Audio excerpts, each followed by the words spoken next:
Have you ever felt as though happiness is just beyond your reach regardless of how hard you try? You are not by yourself. Finding real contentment can feel like an unachievable search in a society full of distractions and never-ending objectives. But supposing I told you there was a timeless philosophy available to help, one that still speaks to us now after almost 2 millennia has been around, you are in the proper place. If you are experiencing problems obtaining pleasure, greetings on our channel. Make sure to press that subscribe button and give us a thumbs up. If you find today's excursion to be instructive before we head in, today we are going into the knowledge of Marcus Aurelius, arguably the most profound Stoic thinkers ever generated. Roman Emperor Marcus Aurelius, who reigned over a period of great instability, left behind an astonishing corpus of personal insights in his writings. Meditations. These insights provide deep information on how to lead a joyful life even in middle of chaos. His teachings are not merely vestiges from the past. They are useful, attainable lessons that will influence your way of living. So let's travel over Rome's historic streets in the footsteps of a man yearning for serenity among the magnificence and strife of the empire. Marcus Aurelius gives 8 strong Stoic lessons that might very well be the keys to unlocking your own happiness. Imagine living as an emperor, in control of power and obligation, capable of destroying even the strongest of will. Marcus Aurelius attained just that, yet he kept tenacious in his quest of inner harmony. His thoughts were on studying the self rather than on chasing outer pleasures or accomplishment. Let's investigate how these concepts could match our modern life. Lesson 1. You are not your circumstances. Think of a point in your life when everything seemed to be falling apart. Maybe it was a personal failing that disheartened you, a poor day at work, or a significant argument with a friend. Let me now ask you, did you let that moment define you? It's rather easy to let one negative experience form our complete view of life. But what if I told you that your answer will define you more than what happens to you? Marcus Aurelius suffered personal loss, strife, and betrayals even if he was the most powerful man in the Roman Empire. Still, he never let those outer events define his inner state. He penned, "You run your mind not outside events. Know this, you will discover strength." That is quite excellent material. This kind of education alters the script of our life. You start to write your story instead of depending on your situation.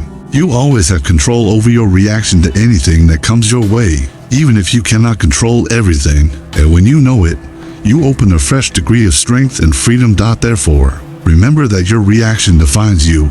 You are not your circumstances. When life throws you a curveball, you will find your pleasure. Own your ideas. Lesson to the art of living in the present moment. Ever found yourself obsessively looking through your phone, scheduling tomorrow, or concerned about something that happened last week? How much of your life, while you are not even conscious, do you think passes by?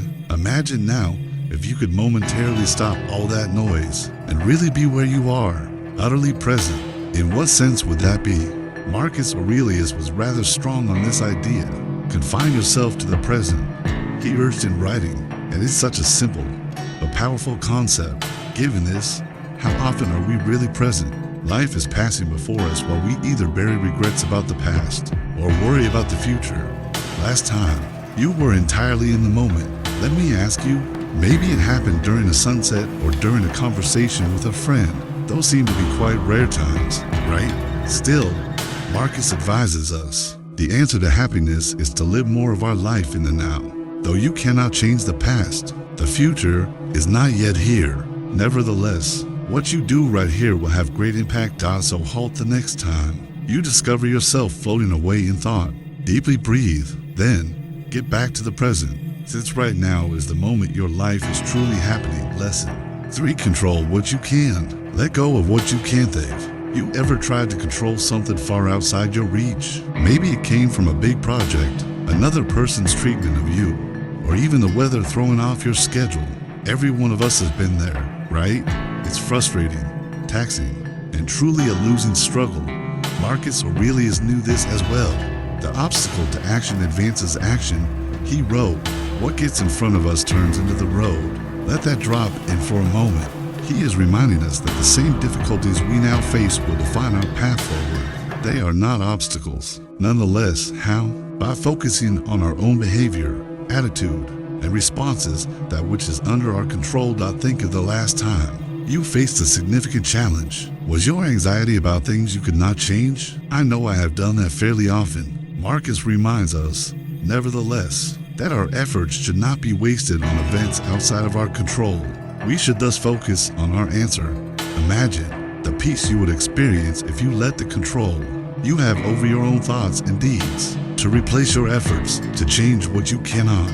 The next time you find yourself in a trying situation, stand back and ask yourself, what's inside my control right now? Let the other people go, then changing that makes the weight start to lighten. You will find yourself moving ahead with more peace and clarity. Lesson for embrace. The impermanence of life. Ever had a flash insight on the fleeting nature of life? Maybe it was a major life change, a straightforward, quiet moment of reflection, or the death of a loved one. It strikes rather forcefully indeed, though Marcus Aurelius urged us to confront it head on. We usually ignore thinking about it. He insisted on memento mori, the reminder that everyone has to die. But hear me out before you consider this. To be depressing, this course teaches living completely, not dread. Marcus Aurelius realized that we stop stressing the little things and start paying attention to what's really important when we accept the impermanence of life. You could quit life right now, he added. Let that define your behavior, words, and thoughts. This is a reality check, a wake-up call that every day, every moment presents a gift. Suppose how different daily life would be if we lived with that understanding. Would you squander time on little conflicts? Would you allow your passions be pursued, hampered by fear? Alternatively, would you spend more time with the loved ones, pursuing the things igniting your soul?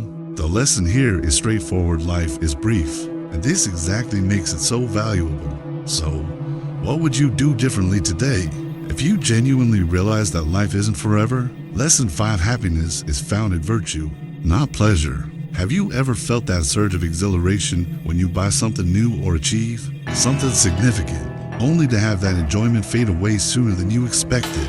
Pursues those transient pleasures will cause them to slide through your fingers more often, like hunting a shadow. Marcus Aurelius well knew this. True happiness, he said, comes from living a moral life rather than from transient pleasures. He penned, the happiness of your life depends upon the quality of your thoughts. Let's deconstruct that. Whether it's in commercial items, social acceptability, or personal successes, we often search outside ourselves for happiness, but Marcus shows us that true, long-lasting satisfaction comes from inside. It shows up in our honesty, compassion, boldness, and constancy with our ideals. Consider it. When have you been most completely satisfied? Was it following your basic ideals, or after making a purchase of something new? Perhaps it was just living with integrity, defending what's right, or assisting someone else even in front of no one. Marcus is talking about this sort of happiness, that which doesn't fade as it derives from your character, rather than from your stuff. So ask yourself, how can I live more in line with my principles today instead of running for the next fast hit of pleasure? Focusing on virtue will assist you to uncover a happiness that builds rather than just disappears. Lesson 6. Accept the things you cannot change. Have you ever found yourself locked in a spiral of frustration about unchangeable circumstances? Perhaps it's a demanding coworker, a past error, or even uncontrollable global events. Though the reality is some things are simply out of our control. We all have those times when we wish we could just fix everything. Marcus Aurelius observed this from a somewhat different standpoint. Accept the things to which fate binds you, he said. Then love the people with whom fate brings you together, but do so with all your heart. Acceptance, then, is about realizing what you can and cannot control and concentrating your efforts on what really counts rather than about giving up. Try swimming against a strong flow. It's taxing and sometimes futile, but suppose you could let go of the conflict and follow the river? That's a bit like acceptance. It's about realizing what you can alter and then concentrating your resources into areas where you can control things like your choices, attitude, and responses. Consider a recent difficult task you undertook. You responded to it. How? Did you find a mechanism of adaptation and onward mobility?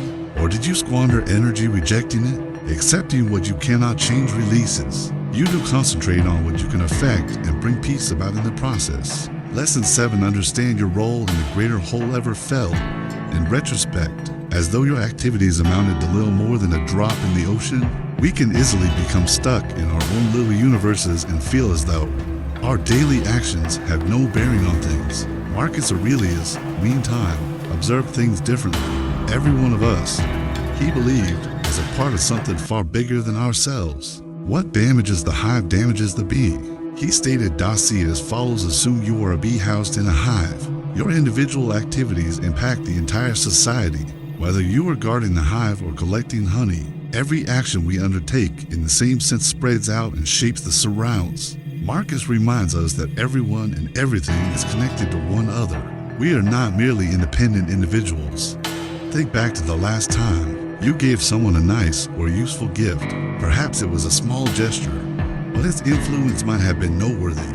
Acting with knowledge that you are a part of a larger total helps you to appreciate your efforts, no matter how little they appear. Therefore, keep in mind that you are a necessary component of a greater system. Next time you doubt whether your efforts count, your behavior helps the environment around you and others to be in good shape. Accept your responsibility. You will discover a closer connection and a greater feeling of direction. Lesson 8. Practice gratitude daily.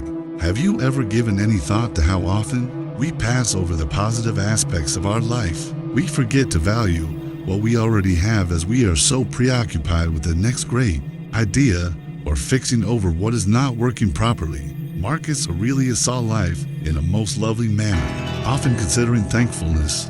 He wrote, "When you arise in the morning, think of what a privilege it is to be alive, to think, to enjoy, to love." Starting by noting 3 things you're thankful for. Picture waking up every day with a different viewpoint.